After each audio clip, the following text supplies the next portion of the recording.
If you're a first-time homebuyer and you're planning on using RSP funds under the homebuyer plan to fund a pre-sale purchase in the Greater Vancouver area, read the fine print carefully on the Government of Canada website to make sure that those withdrawals are actually eligible, because there's a good chance with the timelines of projects in the area here that withdrawals that you make might not actually qualify. For a purchase to qualify under the homebuyer plan, so for you to be able to pull money from your RSP tax-free towards a purchase, the home that you're buying has to be move-in ready by October 1st of the year following the year that you took the money out. So as an example, say you bought a pre-sale in 2025 anytime this year, that project would have to complete before October 1st of 2026. So this isn't obvious at first glance, and a lot of people probably got caught up by it, assuming that if they're buying a primary residence and it's a pre-sale property, that it would qualify under the homebuyer plan.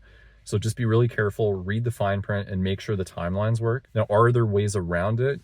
Potentially. I just had a client go through this exact scenario. So this is what we ended up doing. He bought a pre-sale this year in 2025 that doesn't complete until the fall of 2027, which under the homebuyer plan would not qualify for any deposits that he'd have to pull out this year. So we got creative. We went to the developer and we said, hey, is there any way that you can work with us to make sure that we don't have to pull deposits until 2026? And they were a great developer. They were super willing to work with us. And what we ended up doing is making a payment plan for the rest of this year at a very small amount per month that he could afford outside of pulling from his RSP funds. And then the moment 2026 comes, he can start pulling from his RSPs to make the deposits towards the pre-sale that completes in the fall of the following year. So again, read the fine print, make sure that the timelines work for you. You don't want to get caught out pulling funds out that don't actually qualify under the homebuyer plan. And if you have a good relationship with a developer, see what kind of creative solutions you can come up with together to make sure that you do qualify for it if the timeline is too long.